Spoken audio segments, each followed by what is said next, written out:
All right, thank you for tuning in to another episode of The Game is the Game. I'm here as always with my bro Eric. Definitely hit that subscribe button.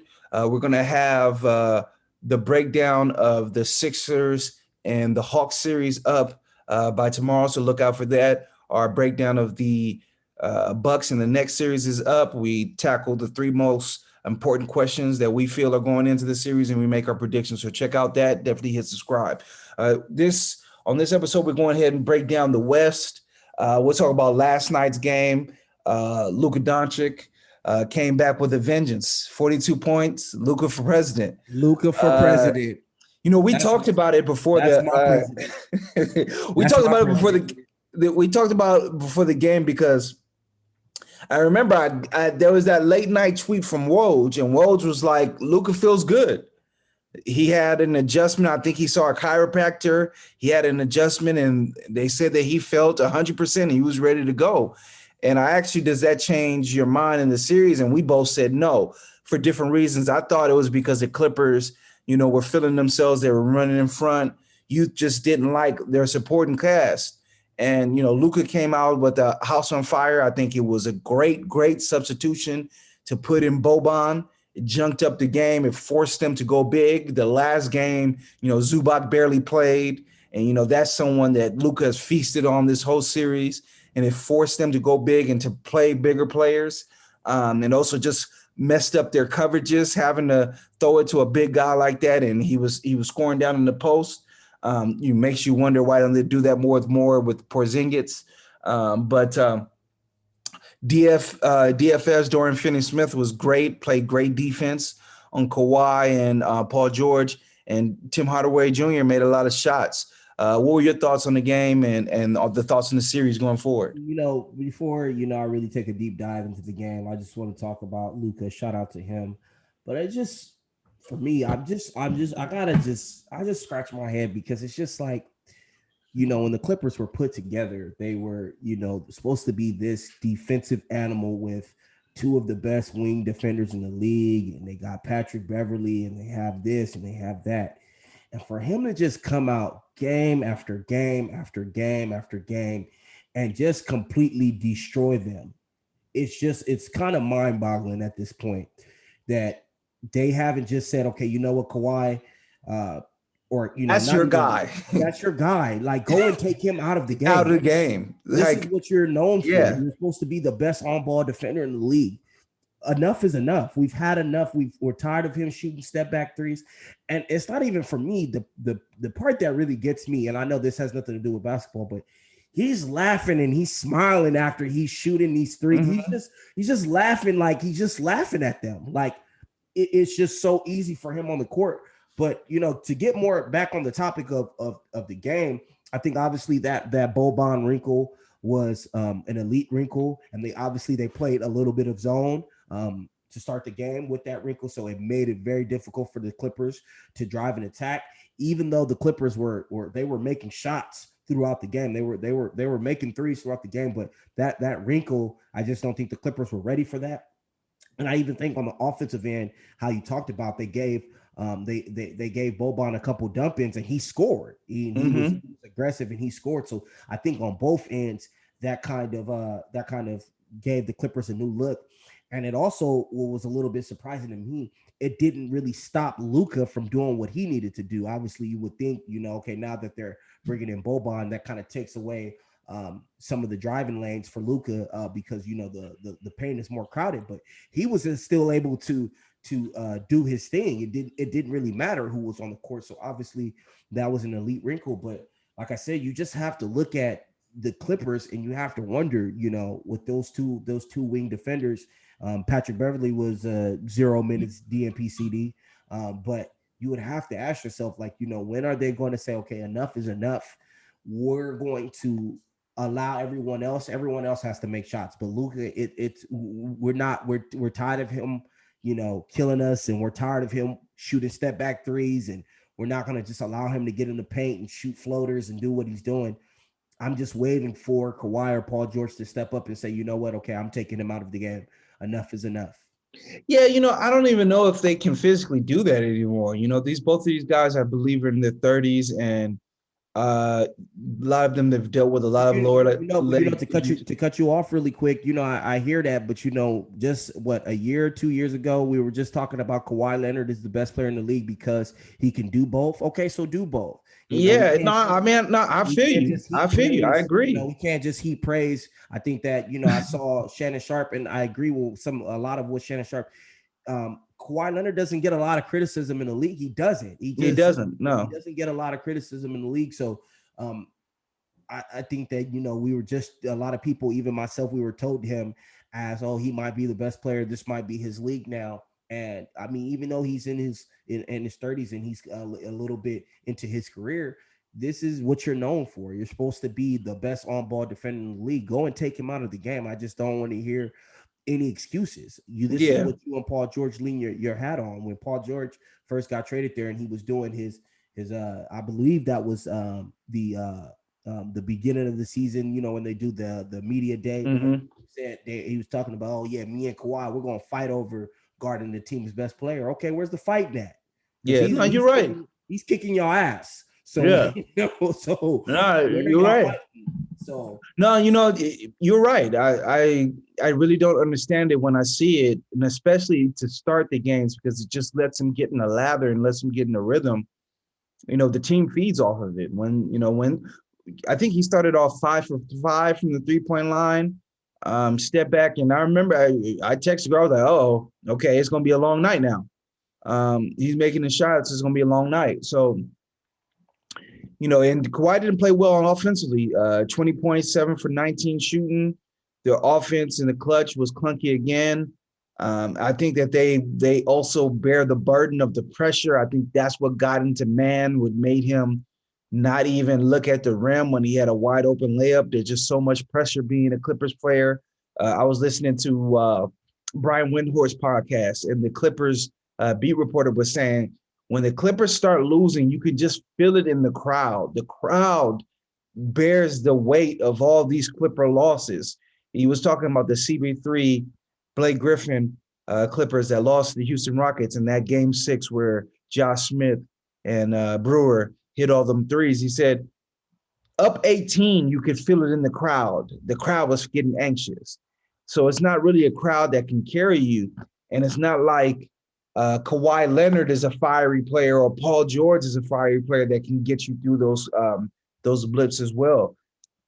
Another thing that surprised me is the way that Rondo looked at Kawhi when he shot that 3. No, but I mean, I saw that and how they were showing that, but why is Rondo looking at him? He should look at himself. 0 for 6 from the field, 0 from 3, minus 19. What were you doing? But he's probably looking at him like, why did you shoot that shot? But I remember, but let's be real here, because still at the same time, at the trade deadline, we threw a party for the Clippers. Yeah.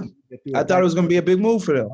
Rajon Rondo, and in the biggest game of their season, going back home for game 5, 0 for 6 from the field, 0 for 3 from the 3, and minus 19 for the game. He did nothing, and I think that's big because he is supposed to be the guy that is supposed to get them into their sets and initiate offense, and he's supposed to be that player that is, Rondo is a smart, high IQ player, and this is what we brought him over here for these kind of moments, that when things start to get gritty, he's going to keep the team together, and he's going to make sure we get good shots and this and that. And so, I saw the way he looked at him, but it's like, Rondo, come on. And I'm a big Rondo guy, so I expect him to play better. Yeah, so we'll touch on it more tomorrow, but what do you think is going to happen in Game 6? Do you think the Clippers have a chance to bring it back home for a Game 7, or do you think I've been wrong this whole series? I've been wrong this whole series about what I thought was going to happen. So I'll be honest with you. I just, I'm going to still go with my instinct and say what I feel. I don't think the Clippers have another one of those in them again. I think you only get one of those going on the road and pulling out those 2 games. I just don't think they have it in them. I think that Dallas is fairly fully aware of what happened the last 2 games in Dallas, and this is a chance to close the series. I think Luka is going to come out ultra aggressive. The crowd is going to be hyped. I think the role players that played bad in that Game 4, they're going to be ready to play. I just don't think that the Clippers have it in them. I just don't. I don't think they have it in them to go and replicate what they just did game 3 and game 4. I don't think that they can replicate that. So I'm going to go with Dallas. If they do end up losing that game, has a team ever had so many expectations and produced so less? I don't think in the history of me watching basketball, a team that everyone unanimously had winning the title last year, for if that team loses in the first round after giving up a 3-1 lead in the semis last year, I don't think a team has ever cost as much and has been hyped as much and produced so little. So we'll see. We'll see what ends up happening. I think that the Clippers come out with their hair on fire. I don't know if that's going to be enough for them to win, but I do think they come out with their hair on fire. But I do not think they can get to one of those bad starts. Bro, I'm going to disagree with you there. I don't think that they come out with their hair on fire. I just think it's too much to replicate. You did that in game 3 and you did that in game 4.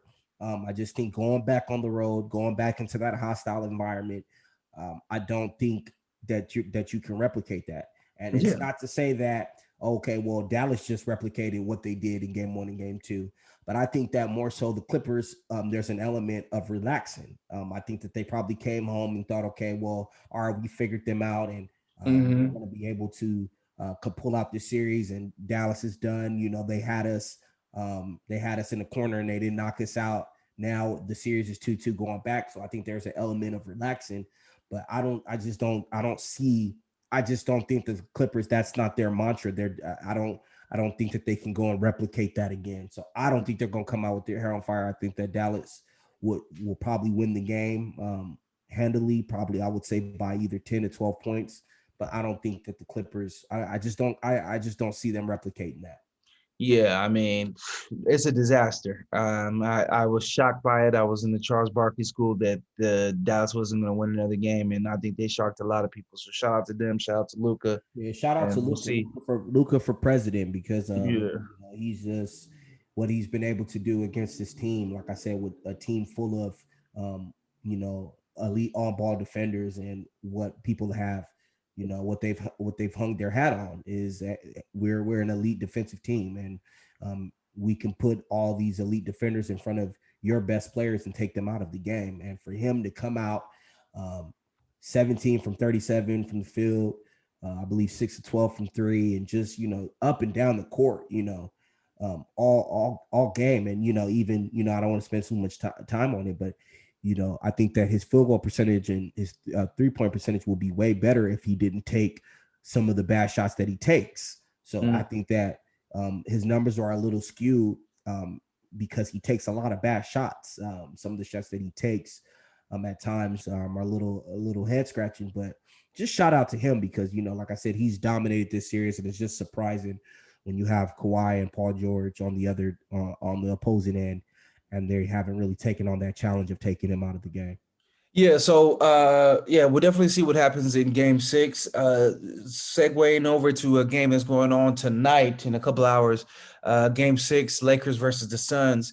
I think we both, I'm not sure. I think you actually wavered and thought that the Suns might have taken control of the series. We're going to take control of the series. But I thought that the Lakers were going to win game 5, and they started off very hot, but they ended up getting blown out of the gym. LeBron still didn't look right. There was a one left to right drive over Ayton where he barely got up off the ground trying to shoot a layup. That was concerning. Dennis Schroeder, a man who wants $30 million in the NBA, was 0 for 9 in the playoff game. Terrible. I think the only hope and only place the Lakers can hang their hat was it looked like CP3 re-injured his shoulder. He had to be taken out of the game after he got hit in the shoulder. So, he's played dividends for them the last 2 games. So, Lakers on the brink. LeBron's never lost in the first round. This is the defending champion. We'll see if AD plays tonight. It seems like he's going to be a game time decision, but I don't see, unless he has a serious chance of re-injuring himself or making the situation worse, I don't see how he doesn't at least try to pay to give them some minutes. The Lakers are in trouble. They're definitely in a lot of trouble. What were your thoughts on the game? What are your thoughts about the Lakers' opportunity to come back and win this series? Remember, I said that LeBron was 36, and I thought that it was unfair for them to have him assume so much responsibility and put so much weight on his shoulders, especially with him not even being 100% healthy. I just look at the Lakers roster without Anthony Davis and the pieces that they have around them now. That roster is not really a roster set up to win without Anthony Davis. Their roster is kind of old. They're kind of lacking athleticism. If you look at the roster, where's the athleticism at on their roster? They don't have a lot of shooting, and they're one of their key offseason acquisitions, Dennis Schrader. He's played like shit. So you just have to ask yourself, how are they going to pull that off? And you would hope you go back to LeBron, but it's evident, like how you said with the left to right drive, he's not healthy. So you're asking him to do a lot, especially against a Phoenix Suns team that is a serious opponent. And I think that a lot of people think that Phoenix is fool's gold because of what they did in the regular season and they've never been in the playoffs. No, Phoenix is a serious opponent. That's why they've won 3 games.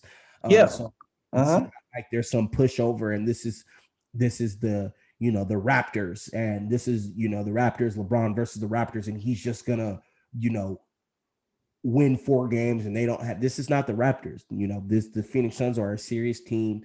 They have a serious chance of coming out of the Western Conference. So when we talk about the Lakers winning a game and being going on the road and winning in Game 5, I didn't really see it because of like I said, LeBron's injury, the roster being a kind of an older roster, a roster that's not athletic, a roster that kind of lacks shooting, and their key acquisition in the offseason that's supposed to be their third best player and it's supposed to give them a spark and change the pace for them, as well as getting other people involved, is doing nothing. Even if they get out of this series, if he's going to play like this, obviously they don't have a chance to win the title. It's just asking too much from LeBron and AD nursing these injuries to carry the load. He was supposed to be that third guy, and he was playing well till he got on the COVID protocols. And since he's been back, I don't think he's played to that caliber. So the hope is that he probably gets in rhythm. On the Sun side, Ayton has played great as usual. Cameron Payne has played fantastic. He was fantastic in that game.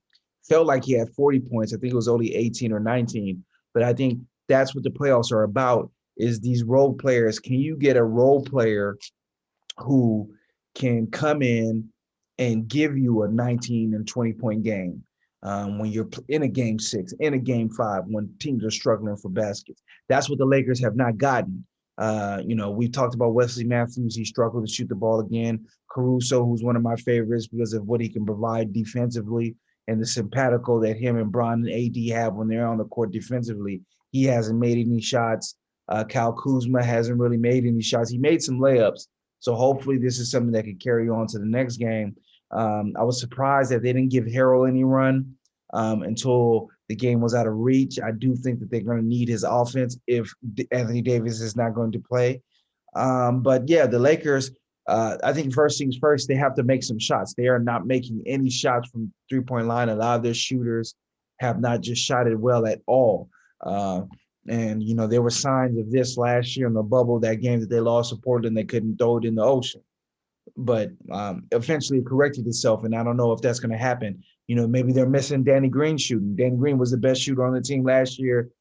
Besides that finals Game 5, he made a lot of timely shots. I just haven't seen those shots being made by anybody on the Lakers. Ben McLemore, he's probably someone that needs to play and get his shooting in the game. So what do you think about this Game 6 prediction? Do you think the Lakers pull it out, or do you think this is I would say that LeBron at the death of a dynasty?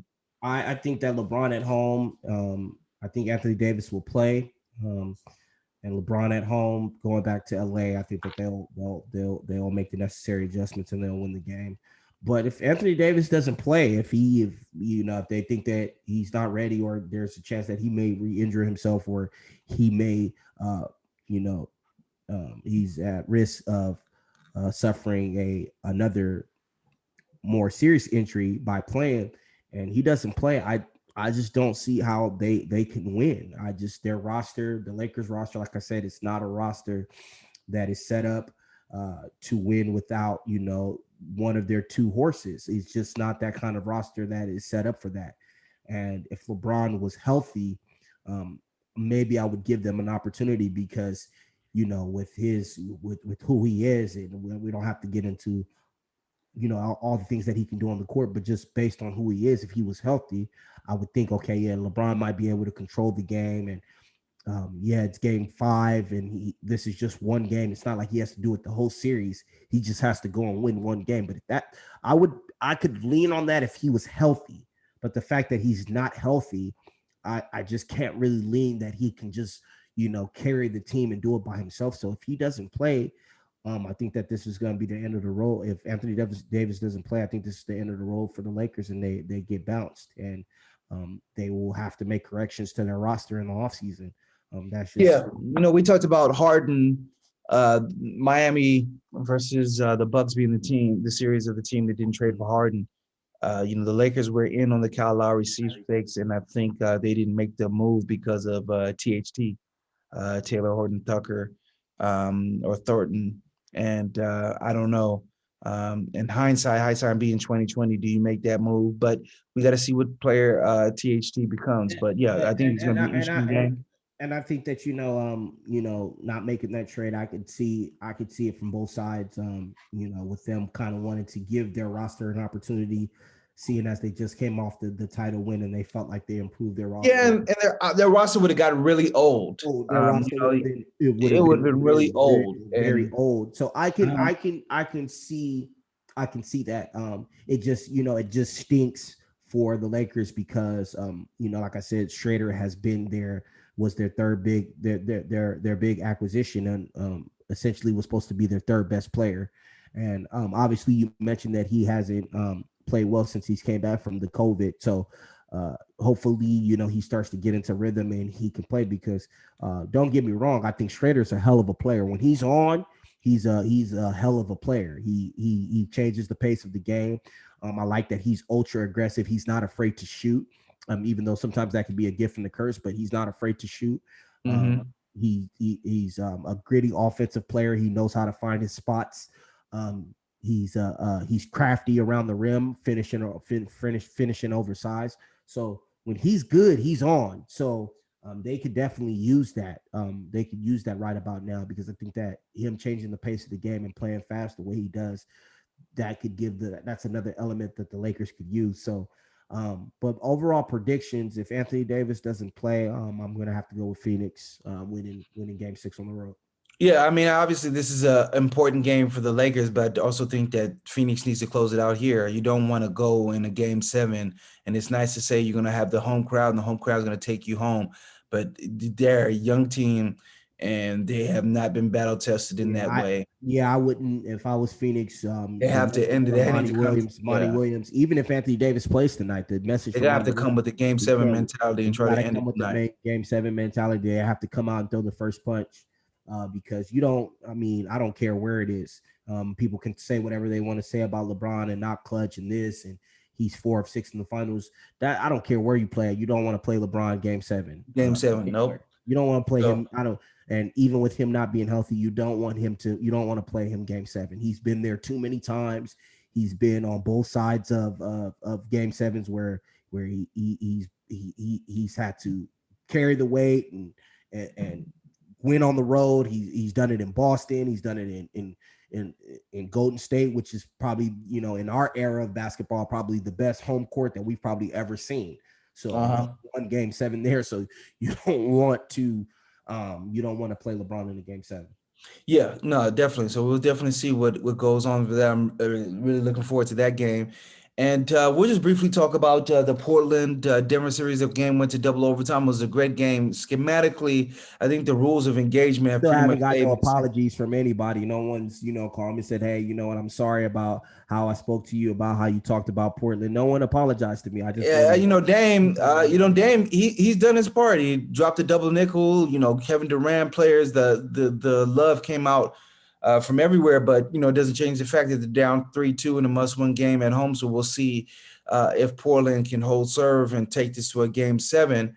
I don't really have anything to break down. I guess we'll talk about it more if they end up losing their series, and the good, the bad, the ugly, to break down with him. But I mean, I think it's been apparent to me, and it's been apparent for some time, that Portland probably needs to make some major changes. And I'm not blaming CJ, I'm not blaming Nurkic or anything, but it just doesn't seem that this roster works. And I know that Dame wants to do the loyal thing, and hey, maybe they don't care. They're probably selling out Northwest.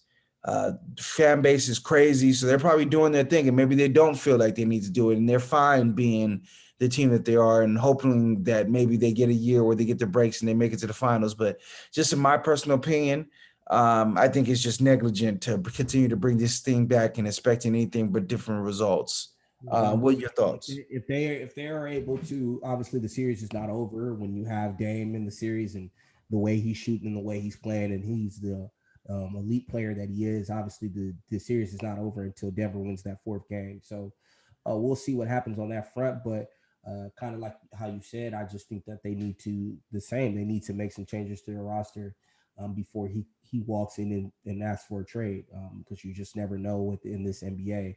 And I think out of any of the superstars in this era, since the decision that LeBron made to go to Miami, I think he's probably been the most loyal. I've seen him and Bradley Beal to their organization, where they haven't asked for a trade, and it's kind of been like, oh, we've kind of expected, like, hey, if they lose this year, okay, Dame is probably out or Bradley Beal's probably out, and they've stayed. So I think that if they lose, obviously in the first round, they lose to Denver, with Denver missing Jamal Murray and Will Barton, PJ Dozier, and basically their whole backcourt.